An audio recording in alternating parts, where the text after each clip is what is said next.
10th standard ಅಲ್ಲಿ ಓದ್ತಿದ್ದೀನಿ. ನನ್ನ school ಹೆಸರು ಕಿತ್ತೂರಾಣಿ ಚೆನ್ನಮ್ಮ ರೆಸಿಡೆನ್ಷಿಯಲ್ ಸ್ಕೂಲ್ ಅಂಬರ್ಗೊಪ್ಪ.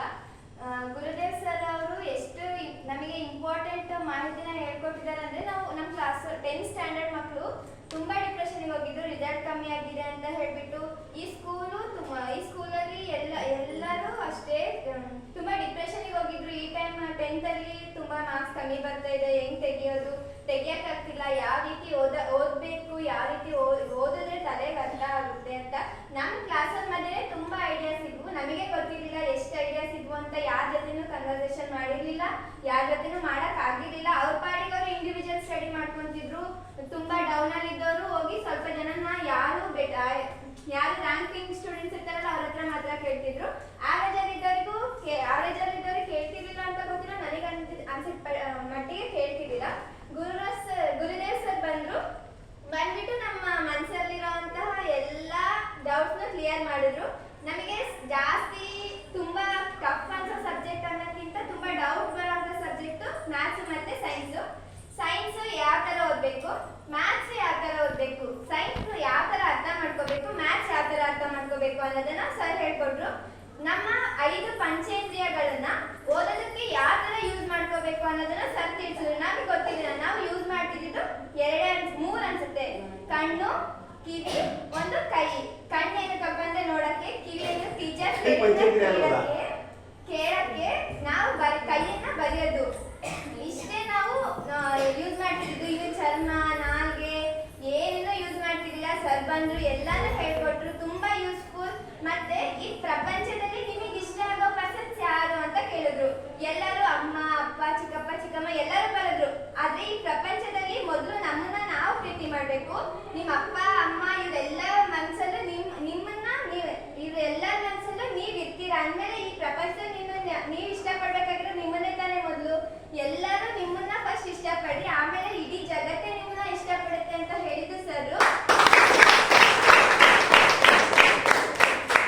ಆಮೇಲೆ ನಿಮಗೆ ಇಷ್ಟ ಆಗಿರೋ ದೇವ್ರು ಯಾವುದು ಅಂತ ಹೇಳಿದ್ರು. ಎಲ್ಲ ಬರೆದ್ರು, ಅವ್ರಿಗೆ ಇಷ್ಟ ಆಗಿರೋ ದೇವ್ರು ಬರೆದ್ರು. ಎಷ್ಟು ಟೈಮ್ಸ್ ಎಷ್ಟು ಟೈಮ್ಸ್ ಆ ದೇವಸ್ಥಾನಕ್ಕೆ ಹೋಗಿದ್ದೀರ, ನಮ್ಗೆ ಯಾರಿಗೂ ಫ್ಲಾಶ್ ಆಗಿರಲಿಲ್ಲ.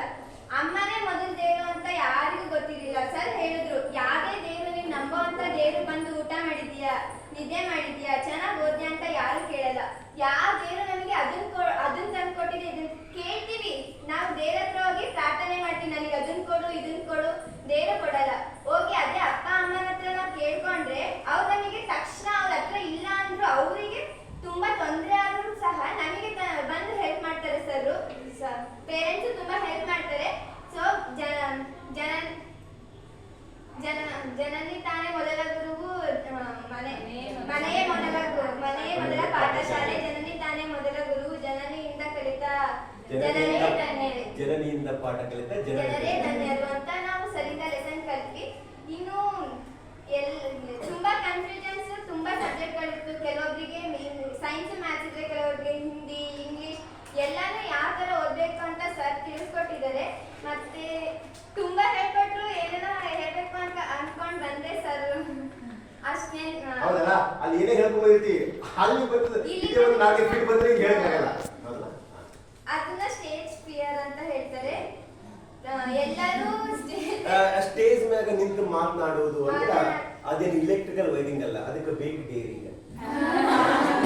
ಡೇರಿಂಗ್ ಇದ್ರೆ ಮಾತ್ರ ಕೊಟ್ಟಿರುವಂತ ಸಿಲೆಬಸ್ ಅನ್ನ ಮಾಡಬಹುದು ಕವರಿಂಗ್.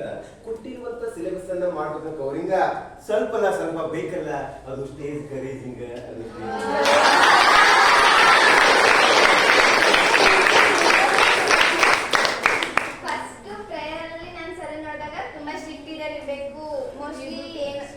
ವಿಭೂತಿ ಎಲ್ಲ ಹಂಚ್ಕೊ ಬಂದಿದ್ರು. ತುಂಬಾ ಸ್ಟ್ರಿಕ್ಟ್ ಇದ್ದಾರೆ,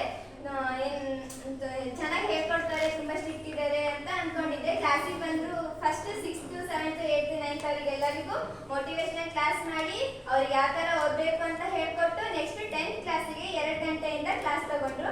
2 ಗಂಟೆಗೆ ಫಸ್ಟ್ ಮಾತಾಡಿದ್ರು. ಆಮೇಲೆ ಒಳ್ಳೆ ಟೀಚರ್ ತರ ಅಲ್ಲ, ಅಷ್ಟು ದೊಡ್ಡ ಪೊಸಿಷನ್ ಅಲ್ಲಿ ಇದ್ದು ಎಲ್ಲ ಅವಾರ್ಡ್ನ ತಗೊಂಡು, ಸ್ಟೇಟ್ ಅವಾರ್ಡ್ ಎಲ್ಲ ತಗೊಂಡು ನಮ್ಮ ಕ್ಲಾಸಿಗೆ ಬಂದು ಸಣ್ಣ ಮಕ್ಳಿಗೆ, ಎಳೆ ಮಕ್ಳ ಮನಸ್ಸು ಹೆಂಗಿರುತ್ತಲ್ಲ ಅದೇ ತರ ಎಲ್ಲ ಜೊತೆ ಸಂವಹನ ಮಾಡಿದ್ರು.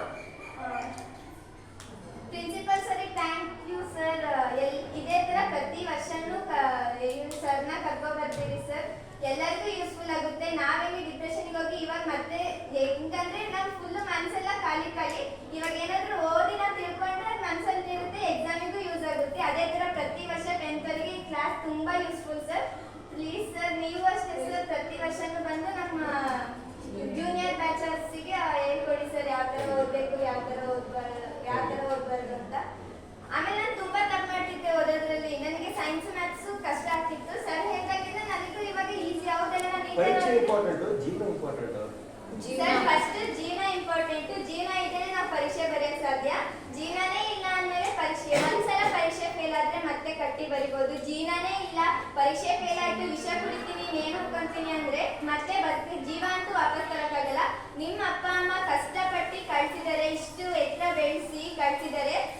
ಇಷ್ಟು ವರ್ಷ ತನಕ ನೋಡ್ಕೊಂಡಿರೋ ನನ್ನ ಮಗಳನ್ನ, ನನ್ನ ಮಗಳು 2 ವರ್ಷ ಕೆಲಸ ಮಾಡಿ ತನ್ನ ದುಡಿಮೆಯಿಂದ ನನ್ನನ್ನು ನೋಡ್ಕೊಳ್ಳಿ ಅಂತ ಕಳ್ಸಿದ್ದಾರೆ. ಬೇರೆ ಬೇರೆ ಯಾವುದೇ ತರ ಆಕ್ಟಿವಿಟೀಸ್ ನಿಮ್ಮ ಮನಸ್ಸಲ್ಲಿ ಇಟ್ಕೋಬೇಡಿ.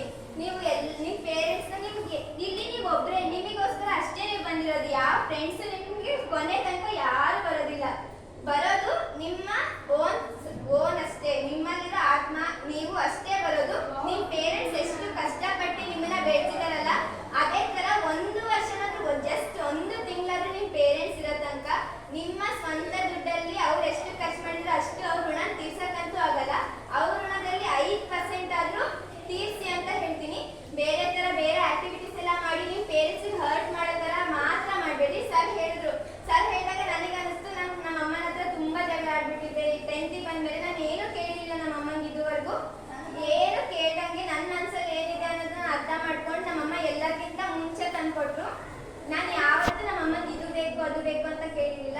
ನನ್ನ ಮನಸ್ಸಲ್ಲಿ ಎಲ್ಲ ಮಕ್ಕಳು ಹಾಕೋತಾರೆ, ಇವ್ರು ಹಾಕೊಂಡಿಲ್ಲ ಅಂದ್ರೆ ಹೆಂಗೆ ಅಂತ ಅವ್ರು ತಂದ್ಕೊಟ್ಟಿದ್ದಾರೆ. ಮತ್ತೆ ನಾವು 3 ಜನ ಹೆಣ್ಮಕ್ಳು, 3 ಜನಕ್ಕೂ ಸಿಂಗಲ್ ಪೇರೆಂಟ್ ಇರಲ್ಲ. ಒಬ್ರು ಮಕ್ಳು ಇರ್ತಾರೆ, 2 ಪೇರೆಂಟ್ಸ್ ಕೆಲಸ ಮಾಡ್ತಿರ್ತಾರೆ. ಅವರು ಅಷ್ಟು ಚೆನ್ನಾಗಿ ನೋಡ್ಕೊಳ್ಳಲ್ಲ. ಬಟ್ ನಮ್ಮಮ್ಮ ಒಬ್ಬರೇ ಇದ್ರು 3 ಜನ ಹೆಣ್ಮಕ್ಳನ್ನ ಚೆನ್ನಾಗಿ ನೋಡ್ಕೊಂಡಿದ್ದಾರೆ. ಆಮೇಲೆ ಅವ್ರು ಅಷ್ಟು ಕಷ್ಟ ಪಟ್ಟಿದ್ದಾರೆ ಅಂದಮೇಲೆ ನಾವು ಅವರಿಗೆ ಸಹಾಯ ತನಕನಾದ್ರೂ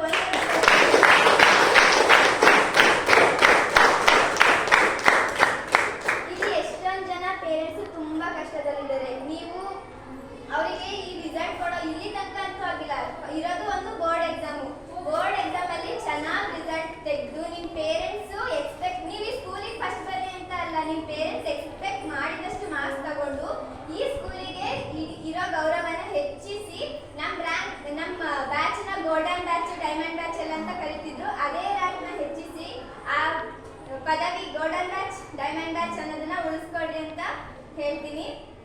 ಮತ್ತೆ